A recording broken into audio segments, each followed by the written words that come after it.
Should small businesses run LinkedIn ads? We're digging into why or why not on this week's episode of the LinkedIn Ads Show.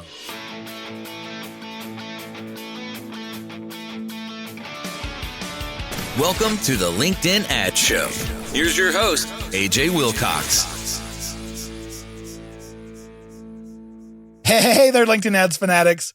We all know that LinkedIn ads are expensive. So should small businesses even invest in them?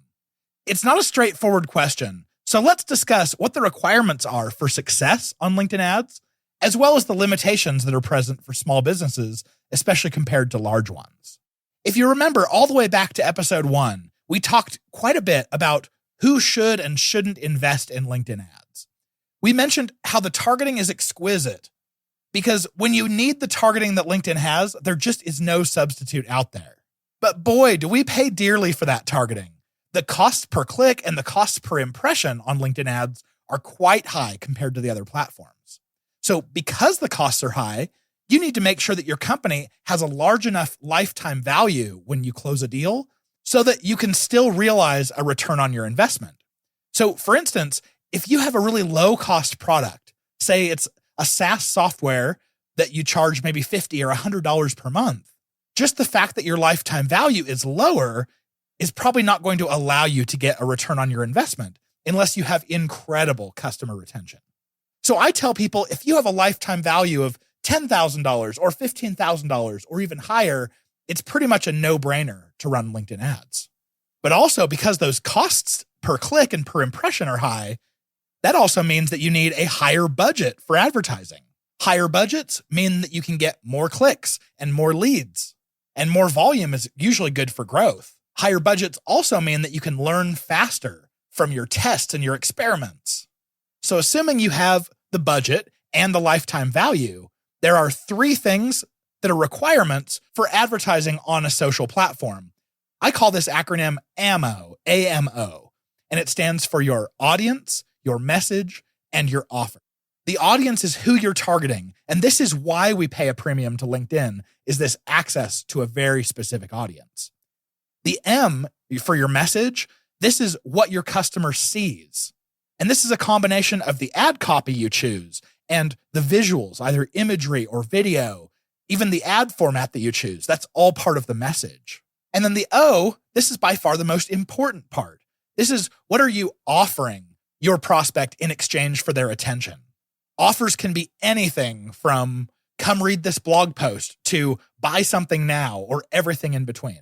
And this is funny. I just realized that the requirements for running LinkedIn ads spells blammo. Budget, lifetime value, audience, message, and offer. All right. So if you need help remembering this, blammo. It's like one of those old 60s Batman blurbs that pops up when someone gets hit in the face. Blammo. So when I get the question about whether small businesses should be advertising on LinkedIn, I think the inherent question inside of that is really, should small budgets be spending on LinkedIn? I think there's this misconception that a small business automatically has a small budget, which is certainly not the case. We've worked with many clients who are very small companies with very large budgets, but I will admit, oftentimes these go together. We actually have a whole episode, it was back to episode 14, all about how to advertise on really insanely small budgets. So go listen to that one if you haven't already. But what you should realize on LinkedIn is that with a smaller budget, you're either going to have to sacrifice volume of your campaign by having a small budget, or you might sacrifice being able to segment your audiences or reach as many people from the audience that you want. So this could make you lose out on some audience insights, but it's definitely still doable. You'll also sacrifice speed to learning. So if you're running an experiment to find out, is my audience going to care about this new topic or this new offer? The more budget you have, the faster you're going to learn. Another misconception is that small businesses automatically have small lifetime values. What I want you to understand is the size of the company doesn't dictate the stuff that really matters. A small company could have good budget, good offers, and a high lifetime value. So as you're asking yourself this question, be specific about what elements of a small business make you worried about running LinkedIn ads.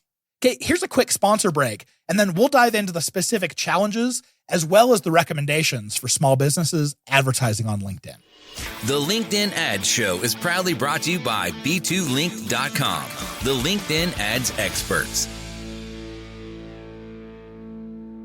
If you're a B2B company and care about getting more sales opportunities with your ideal prospects, then chances are LinkedIn ads are for you. But the platform isn't easy to use and can be painfully expensive on the front end. At B2Linked, we've cracked the code to maximizing ROI while minimizing costs. Our methodology includes building and executing LinkedIn ad strategies that are customized to your unique needs and tailored to the way that your B2B consumers buy today. Over the last 11 years, we've worked with some of the largest LinkedIn advertisers in the world. We've spent over $150 million on the platform, and we're official LinkedIn partners. If you want to generate more sales opportunities with your ideal prospects, book a discovery call at b2linked.com/apply. We'd absolutely love to get to work with you. All right, let's jump into some small business challenges. Obviously, if your business is small, it means you're going to be limited on headcount and also some other things as well. Oftentimes, when a company is small, they don't have as many people working on projects. There could be a lack of understanding of strategy or vision for pushing the LinkedIn marketing forward. So you definitely want to give some thought into what are the growth strategies that you could use on LinkedIn ads to grow quickly? What are the types of things that you want to be promoting in your ads? Do you have existing content like a newsletter or a podcast? What really matters is that you're solving a pain point for that audience member. The format of your offer doesn't matter nearly as much as the promise of what this offer is going to solve for someone. If you're looking for followers for your page, what is the reason to want to follow you? What are you providing them with? Is there going to be daily or weekly content? Are you meeting their pain points or their needs? We have episode 10 all about offers. So if you want to go super deep into that, go back and listen to that. But it doesn't matter what you're promoting, even if you're going right for the kill and you're promoting your products or services directly to cold audiences, which doesn't oftentimes work, but it can. Make sure you understand the audience well enough so that you can call out the solution to their pain points. Another challenge for small businesses is small budgets. Sometimes the solution for having small budgets is just setting the expectation with your higher ups that you need a certain amount of budget to move forward. If you're running ads in North America, I found that $5,000 a month is a really good starting spot.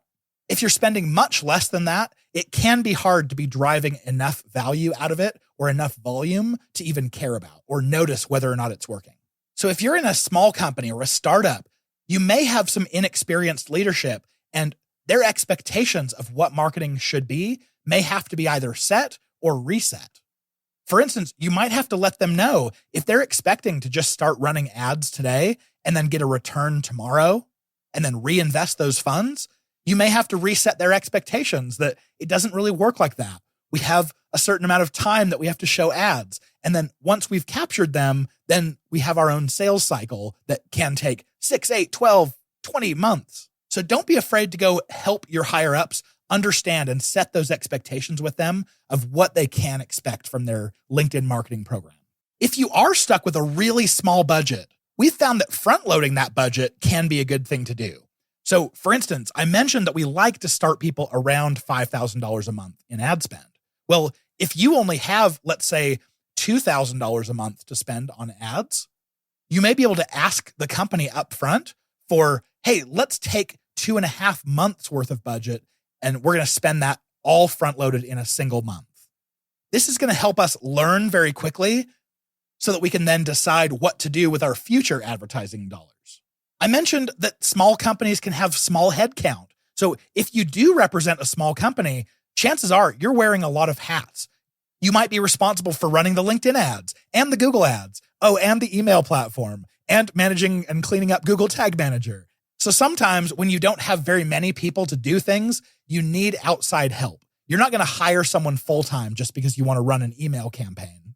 But you can hire a freelancer or a contractor or an agency for the stuff and the expertise that you don't have the headcount or time to dedicate to it. Sometimes small businesses are constrained for resources. You really wish you could create more content offers, more ebooks, more guides, more webinars, all of that, but you can't move forward because you don't have an in-house designer.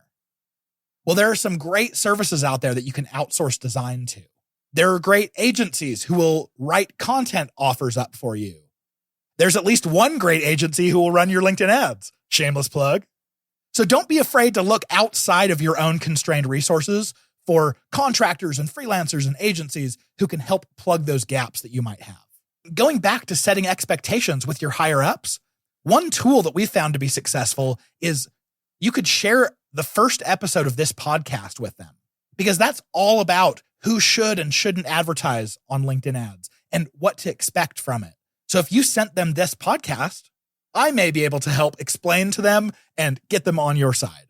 And I would be remiss if I didn't mention that sometimes small businesses or startups, they may not be certain about their product market fit. And if you don't have a good business to begin with, running ads isn't really going to be your answer.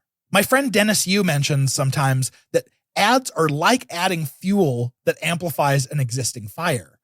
So if your company is the equivalent of a tiny little flame or no flame at all, when you dump ads fuel on top of it, you may smother that flame, or it may just not grow very big. To put it another way, advertising is kind of like amplifying. And so if you have a great business and you amplify it, more people find out about that great business. But if you don't have a great business, you're just going to be amplifying something that others aren't interested in. And there's not a lot you can really do if your company doesn't have product market fit. You can, of course, make recommendations to the higher ups. You can actually use LinkedIn ads to test for product market fit. Years and years ago, I remember reading the Tim Ferriss book, 4 Hour Workweek. And he talked about how he actually put his book titles in Google Ads. And based off of the click-through rate or the volume of the clicks that came through, that was how he decided what to name his books. You can do the same thing with LinkedIn ads.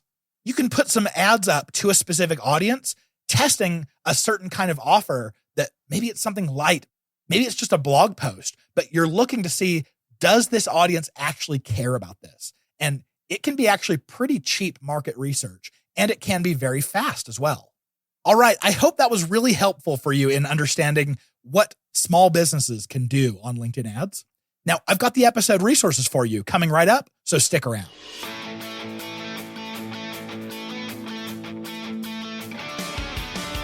Thank you for listening to the LinkedIn Ads Show. Hungry for more? AJ Wilcox, take it away.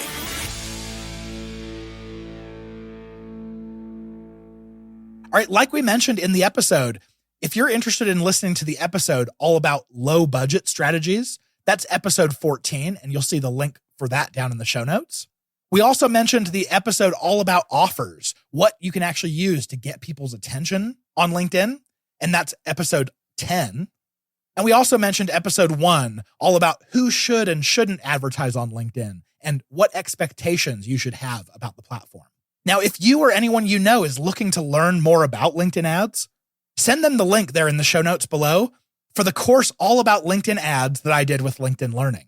It's by far the least expensive and the highest quality course out there. If this is your first time listening, welcome. I'm excited to have you here. Definitely hit that subscribe button. I'd love to have you back around next episode. But if this is not your first rodeo, I would encourage you to please rate and review us in whatever podcast player you're listening in right now. It's not just something I say, it really helps us get the word out. It's a terrific zero-cost way that you can support us.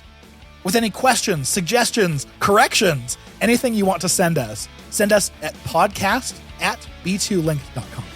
And with that being said, we'll see you back here next week. We're cheering you on in your LinkedIn ads initiatives.